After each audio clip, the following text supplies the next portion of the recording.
우리는 자막을 말하기 전에 폰트에 대해서 좀 알아야 됩니다. 폰트는 우리말로는 글씨체, 서체, 글꼴이라고도 하는데요. 폰트 앞에는 항상 글씨가 붙어 있죠. 지마켓 산스체라고 하면 지마켓에서 만든 거고요. 게임 회사에서 만들었다면 그 게임 회사의 이름이 붙을 거고, 제작한 디자이너나 업체명 그리고 제작사의 이름이 붙게 됩니다. 그래서 무료로 배포한다는 건 이렇게 은연중에 나오는 브랜드명들이 폰트를 사용하면서 자연스럽게 스며든다는 거죠. 그런 의미에서 아마 무료 폰트를 제공하는 겁니다. 그러면 우리가 폰트를 쓰는 이유는 뭘까요? 기본적으로 우리가 폰트를 설치하지 않고 컴퓨터 내에 설치되어 있는 폰트만 사용한다고 하면 궁서체, 고딕체, 명조체 같은 사용하는 사람에 따라서 다르긴 하지만 생각보다 이쁘지 않은 이런 폰트들로 영상이나 여러 가지 이미지나 광고들이나 이런 것들을 만들어야 되거든요. 그럼 너무 재미없을 것 같아요. 그래서 다양한 형태로 디자인된 폰트들을 사용하기 위해서입니다. 무료와 유료를 생각해 보면 무료는 말 그대로 각 업체에서 이 폰트를 제작해서 배포를 함으로써 취하는 이득이 있겠죠. 회사를 홍보한다거나 이런 목적으로 무료로 사용할 수 있게끔 배포하는 것을 무료 폰트라고 합니다. 유료 폰트는 말 그대로 그 폰트를 제작하는 데 들어간 여러 가지 비용을 감안해서 그에 합당한 비용을 제작사에다 지불하고 그 폰트들을 사용하는 것을 유료 폰트라고 합니다. 하지만 여기서 주의해야 될 것이 있는데요. 무료 폰트라는 것의 기준이 내가 인터넷에서 다운받는 것을 편하게 할 수 있다고 해서 이 폰트들이 무조건 무료 폰트는 아닙니다. 개인적으로 자신이 사용하는 프린터나 이런 것에 사용되는 폰트로는 사용이 되지만 그 외적으로 사용을 했을 때 문제가 생기는 것들이 분명히 있거든요. 작년 말쯤인가요? 그 윈도우에서 한글과 컴퓨터를 설치하게 되면 HY로 시작되는 폰트들이 설치가 되는데요. 컴퓨터에 폰트가 설치가 되게 되면 한글과 컴퓨터든 다빈치 리졸브든 메모장이든 이런 모든 문서에서 그 폰트들을 사용할 수 있게 되거든요. 그런데 HY로 시작되는 폰트들은 그 한글과 컴퓨터를 제외한 나머지에서 사용되는 것을 허가한 적이 없다는 거죠. 그 영상이 정말 중요한 영상이라고 했다면 아마 구매를 했을 것이고, 그 영상을 삭제해도 된다라고 생각을 했으면 삭제를 해서 다음부터 그 폰트를 사용하지 않으면 되니까 그렇게 벌벌 떨고 그 폰트를 사용하는데 막 이렇게 두려워할 필요는 없습니다. 상업적이란 단어가 약간 애매하긴 하죠. 유튜브도 우리가 영상을 올리게 되면 나는 수익이 나고 있으니까 상업적으로 이용한 거고, 나는 수익이 나지 않고 있기 때문에 상업적으로 이용하지 않는 것이 아니냐, 이런 이야기도 많은데 그런 것이 아닙니다. 일단 기본적으로 폰트 회사에서 무료 폰트를 제공했을 때는 대체적으로 유튜브에서 영상을 올려서 수익을 내는 정도의 무료 폰트를 가지고 태클을 거는 경우는 거의 없습니다. 그런데 무료 폰트로 배포를 했다고 해도 이게 문제가 생기는 경우가 뭐냐면, 이 폰트를 가지고 상품을 만들거나 책을 만들거나 책의 표지로 사용한다거나 큰 규모로 이 폰트를 사용해서 영리적인 이득을 취하는 분들, 그런 분들에 대해서 이제 제한을 하는 부분이기 때문에 우리가 유튜브만 한다고 생각을 하면 그렇게 부담이 될 부분도 아니고, 유튜브나 SNS에 올리는 정도로 편하게 사용하시면 크게 문제가 되는 일은 없습니다. 이 영상이 처음이신 분들도 있으니까 그럼 폰트는 뭐고 자막은 뭐냐 라고 물어볼 수도 있잖아요. 자막을 영어로 타이틀이라고 하는 겁니다. 그래서 보통 자막이라고 하면 우리가 영상 하단에 또는 옆에 이렇게 우리가 원하는 글씨를 입력하는 것을 자막을 입력한다 라고 합니다. 그러면 폰트는 뭐냐? 폰트는 이 글씨 하나하나의 디자인입니다. 그래서 기울기도 비틀고 끝에 단면을 좀 둥글게도 하고 삐죽하게도 하고 이렇게 여러 가지 디자인을 살려서 디자인한 글씨들을 폰트라고 하는 겁니다. 그래서 우리가 만약 컴퓨터에 어떠한 폰트도 다운받지 않고 설치도 하지 않았다고 한다면 고딕체, 명조체 이런 기본적인 폰트 외에는 사용할 수가 없는 거죠. 다양하게 디자인된 폰트를 사용해서 자막을 만들기 위해서는 다양하게 디자인된 폰트를 컴퓨터에 설치를 해야 되는 겁니다. 이해하셨죠? 그래서 폰트를 설치하면 그것을 뭐 다양한 프로그램들에 공통적으로 다 사용할 수 있는 겁니다. 사이트는 여러 번 말씀드렸습니다. 눈누 폰트도 있고요. 영문 폰트의 경우 다 폰트도 있고요. 폰트에 대한 장단점을 이야기하는 추천하는 뭐 다양한 폰트들이 있으니까 그렇게 검증된 폰트들을 사용하시면 이렇게 저작권에서 크게 문제가 될 일이 없고, 이 설치 부분이 뭐 어렵거나 그렇지 않습니다.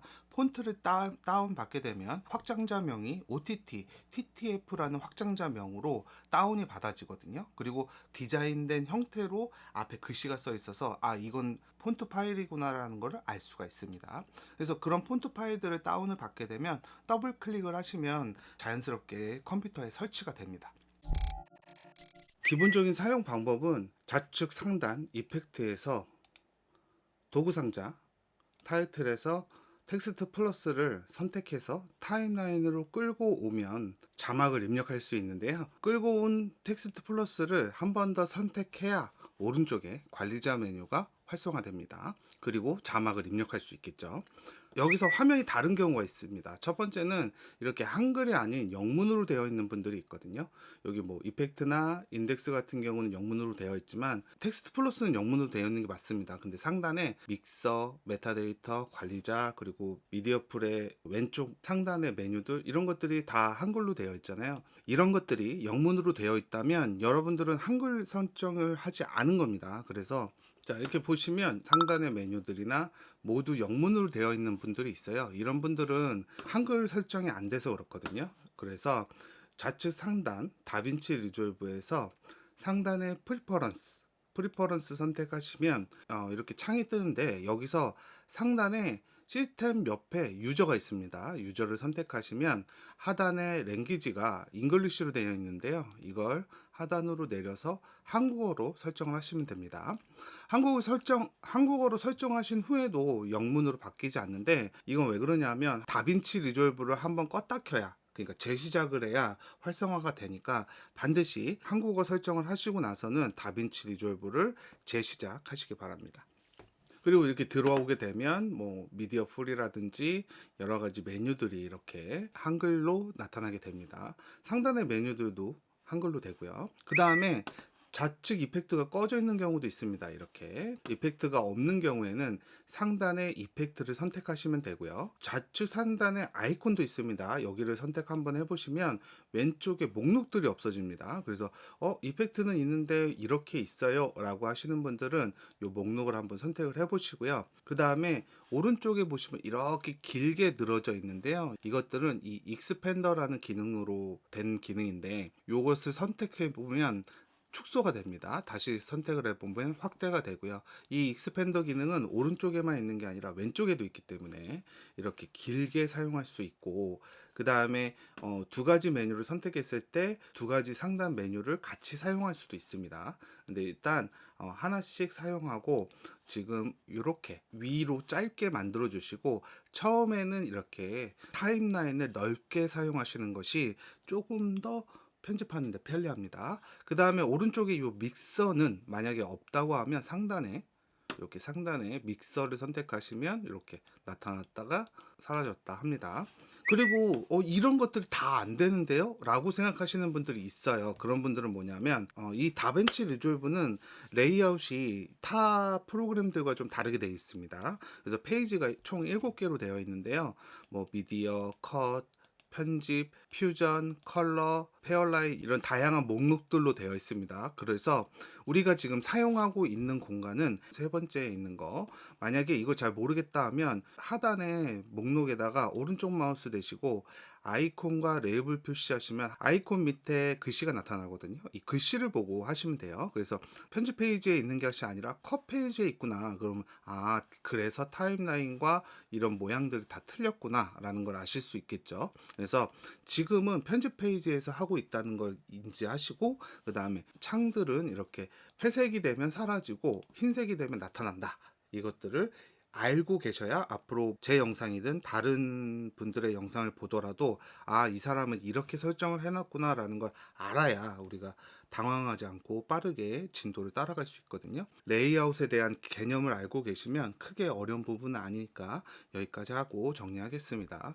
한국어로 설정하고 나서니까 다시 한번 텍스트 플러스를 가져와 볼게요. 먼저 이렇게 안 나타나시는 분들이 있을 수도 있어요. 그러면 도구 상자가 이렇게 말려 있을 수도 있거든요. 보면 기본적으로 큰 목록이 도구 상자, 오픈 FX, 오디오 FX가 있어요. 그러면 여기 화살표 모양을 선택을 하시면 이렇게 목록이 나타납니다.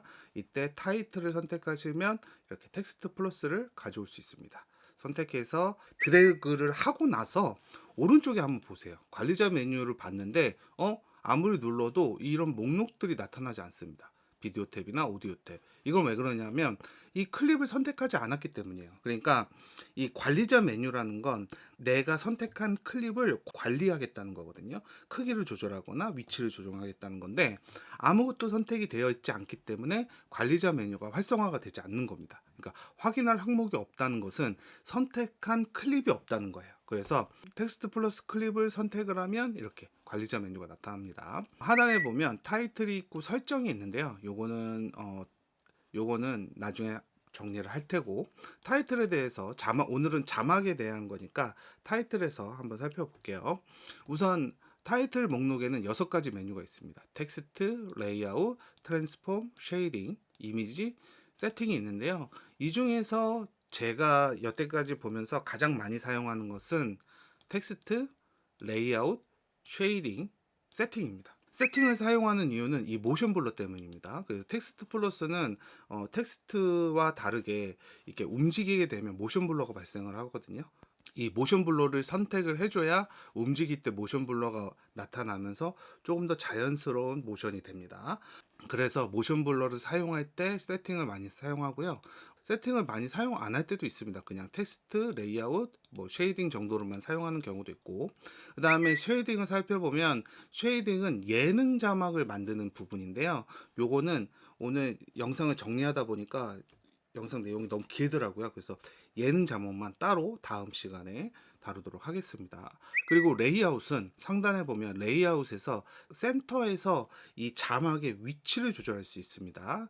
센터 값에 X는 좌우로 이동을 하고 Y 값은 상하로 이동을 하기 때문에 X 값과 Y 값을 이용해서 자막의 위치를 조절할 수 있습니다. 또한 로테이션에서는 X축, Y축, Z축으로 로테이션 돌릴 수 있습니다. 그래서 상황에 맞게 로테이션으로 하긴 하는데 초반에는 많이 사용하진 않으실 거예요. 그래서 그러니까 텍스트 플러스로 자막을 넣었는데 이 레이아웃에서는 센터만 알아도 크게 지장이 없고요.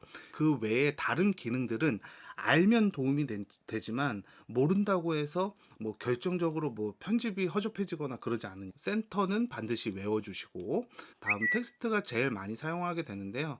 우측에 익스펜더로 내려볼게 확장을 해보면 이렇게 길게 나오죠.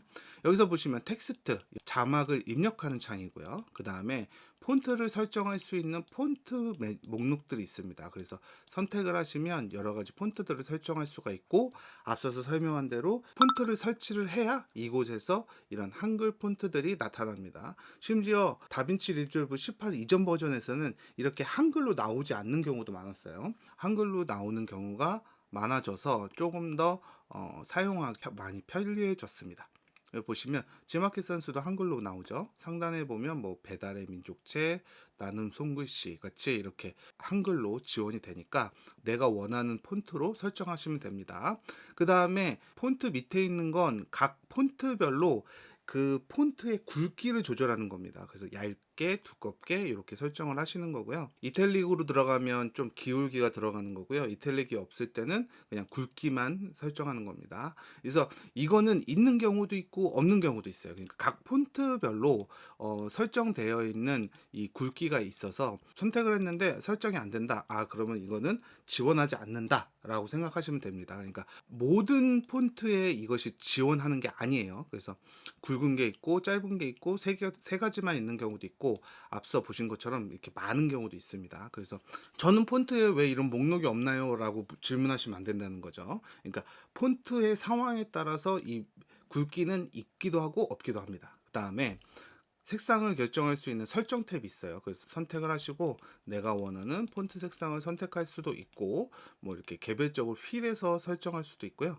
그 다음에 프리셋으로 만들어져 있는 이런 선택할 수도 있습니다. 윈도우에서도 비슷하게 설정할 수 있는 기능들이 있습니다. 그래서 설정하시면 되고, 그 다음에 하단에 있는 것은 사이즈입니다. 오른쪽으로 밀면 커지고 왼쪽으로 내리면 작아집니다. 그래서 크기를 내가 원하는 크기로 맞추시면 되고요. 하단에는 트래킹입니다. 트래킹은 이제 자간입니다. 글자와 글자 사이의 거리. 그래서 막 웅장한 영화 시작할 때 보면 서서히 나타나면서 이렇게 멀어졌다가 이렇게 만나는 효과를 낼 때도 트래킹을 사용하고요. 라인 스펙싱은 한 줄이 아니라 두 줄이 되었을 때 상하의 그 간격을 조절하는 겁니다. 이 밑에는 또 이게 뭐 앵커 포인트도 있고 뭐 다양하게 있는데요.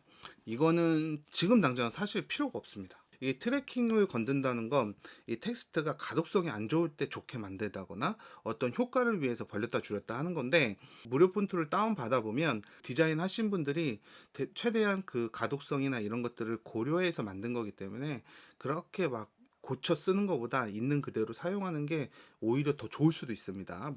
물론 디자인적으로 좀 감각이 있으신 분들은 이렇게 뭐 좀 섞어서 사용하실 수도 있는데, 그렇지 않다면 그냥 원본 그대로 사용하시면 됩니다. 그 다음에 이제 사용을 해볼게요. 위에다가 선택을 하면 한글이 나옵니다. 그런데 만약에 이렇게 선택을 했는데 이렇게 네모나게 나오는 경우가 있습니다. 다양한 형태로 물음표가 나오는 것도 있고, 폰트라는 것은 한국어만 지원하는 게 아닙니다. 뭐 영어 폰트도 있고 일본어 폰트도 있고 중국어 폰트도 있습니다.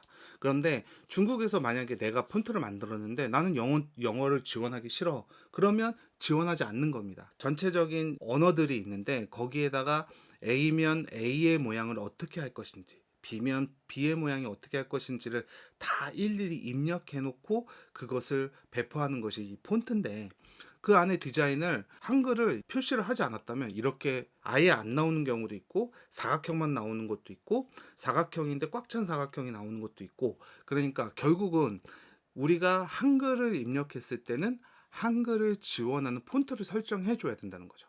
그래서 한글 폰트를 선택을 해주시면 화면에 한글 자막이 나타나게 됩니다. 텍스트 플러스를 사용하면서 저도 제일 많이 사용하는 게 텍스트 레이아웃 쉐이딩 뿐이거든요. 트랜스폼이나 이미지나 세팅도 거의 사용하지 않습니다. 그래서 이 세 가지가 중요하고, 그렇다는 건 이 세 가지는 텍스트 플러스를 사용하기 위해서 제가 배포하는 여러 가지 프리셋들, 그리고 구매하는 유료 프리셋들에도 다 텍스트 플러스로 제작할 수밖에 없기 때문에 다빈치 리졸브로 편집을 한다라고 하면 반드시 알아야 되는 구간입니다. 물론 텍스트로 좀 편하게 하는 방법도 있는데 텍스트는 안 이뻐요.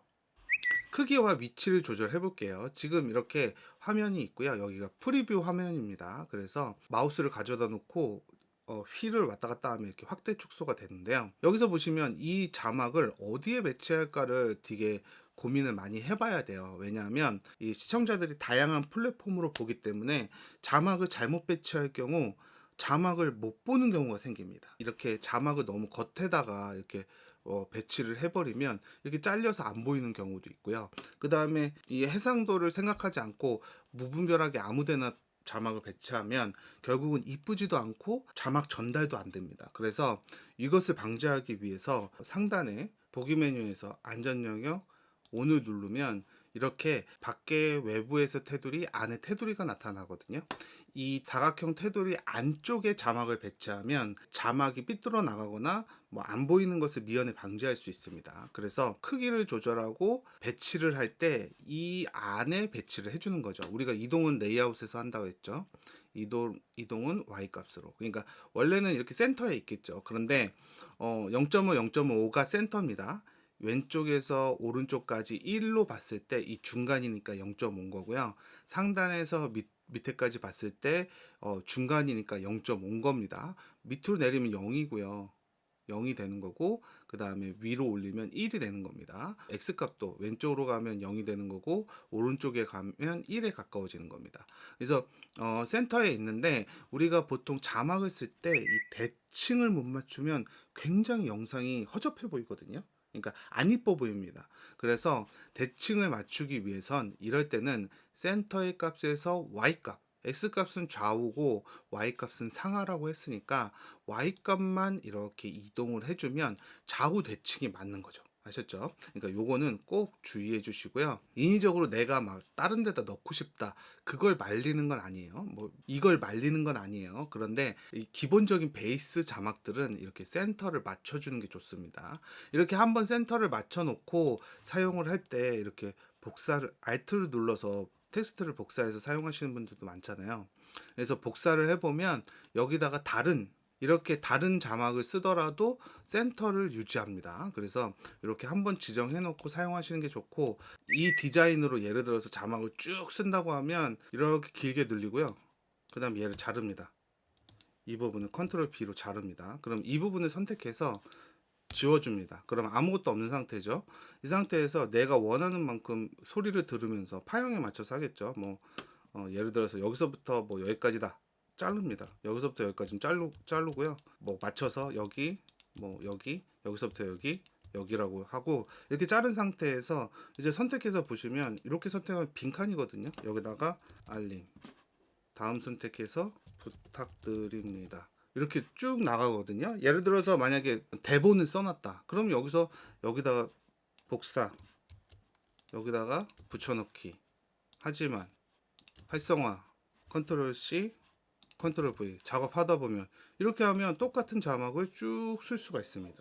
컨트롤 C로 복사하거나 Alt로 복사하는 것보다 한 가지 자막을 쭉 쓸 때는 이 방법이 가장 빠릅니다. 제 경험상 컨트롤 CV 하는 것보다 훨씬 빠릅니다. 이 안전 영역을 해놓고 작업을 하다 보면 좀 답답한 감도 있고 필요 없을 때도 있거든요. 그럴 때는 저는 안전 영역을 키보드를 설정해서 사용하는데요. 키보드를 커스텀할 수 있습니다. 키보드 사용자 정의를 선택하시면 돼요. 키보드 사용자 정의라는 메뉴가 뜨는데 커맨드 옵션 K를 누르셔도 됩니다. 단축키예요. 보시면 지금 다빈치 리졸브로 되어 있다는 건 아무런 설정이 되어 있지 않다는 거고요. 키보드 설정이 처음이신 분들이 있으니까 한번 간단하게 설명을 드리면, 이렇게 색상이 반반 있는 것은 설정이 두 개가 되어 있다는 거고요. 이렇게 약간 회색은 하나만 되어 있다는 겁니다. 두 개를 선택하면 재생 일시정지와 시작 두 가지가 설정되어 있다라는 겁니다. 색상으로 이게 설정이 되어 있는 키인지 아닌지 볼 수가 있습니다. 그런데 2번, 3번, 4번이 비어 있거든요. 그래서 저는 F2번에다가 이 안전 영역을 적용해서 사용합니다. 명령 쪽에 보시면 모두 표시 오른쪽에 검색이라고 있거든요. 여기다가 안전이라고 칩니다. 치면 이렇게 안전 영역 나오거든요. 화살표를 선택해 보면 이렇게 온이라는 게 있어요. 온을 선택하면 온하고 이 키스트로크하고 만나는 요 부분에 약간 사각형 모양이 있잖아요. 이렇게 선택해서 빨간색이 된 상태에서 우리가 지정하려는 F2번을 키보드에서 누르시는 거예요. 그러면 F2번이 이제 온이라는 안전 영역 온이라는 단축키로 지정이 된 겁니다. 그래서 만약에 이렇게 지정을 할 때는 처음이신데 막 뭐를 지우고 막 하지 마시고 이렇게 비어 있는 2번, 3번, 4번을 활용하시고요. 0번하고 H도 사용하시면 됩니다. 이때 저장을 누르면 이렇게 이름을 쓰라고 그래요. 그러면 저는 보면 이전에 오지라퍼 단축키 받으신 분도 있죠. 오래되신 분들은. 그래서 저는 이 오지라퍼 단축키로 설정을 해놨습니다. 그래서 저장해서 보면 F2번 선택하면 ON으로 되어 있거든요. 그래서 이렇게 오지라퍼 단축키 아니면 본인의 이름 단축키 이렇게 쓰시면 돼요. 그 다음에 저장하고 닫기 누르시면 F2번을 누르면 이제 안전 영역이 생겼다가 없어졌다 합니다. 이게 최종적으로 완성된 상태를 봐야 되는 거니까 F2번 안전 영역을 지운 상태에서도 이렇게 확인을 하셔야 되고, 또 자막이나 이런 어떤 이미지를 넣을 때는 이 테두리 안에 넣어야 조금 더 안전하니까 이 부분에 넣으려고 노력을 해야 되니까 이럴 때는 또 키고, 그래서 F2번을 이용해서 이렇게 안전 영역을 활성화 비활성화를 해서 좀 편하게 자막을 입력할 수 있거든요. 오늘 기본적인 폰트를 설치하고 다빈치 리졸브에서 자막을 만드는 방법, 자막을 영상에다 넣는 방법은 배웠습니다. 다음 시간에는 예능 자막 만드는 방법에 대해서 또 궁금해 하시는 분들이 있어서, 예능 자막 만드는 방법 예전 거 아주 오래됐거든요. 그리고 텍스트 플러스에서 설명을 여러 번 드렸는데도 다빈치 리졸브 테두리나 그림자 넣는 방법 이렇게 딱 써놔서 제목으로 해서 영상을 만들어 놓지 않으면 시청자분들이 잘 찾아오지 못하시더라고요. 그래서 그렇게 하나 만들어서 업로드 할 생각입니다. 여러 번 얘기한 것 같은데 영상을 못 찾는 분들이 있어서 찾을 때까지 저는 영상을 업로드 해야 되니까 다음 시간에는 이 테두리 그림자 자막바 넣는 방법, 그 다음에 예능 자막을 만드는 방법까지 알려드리도록 하겠습니다.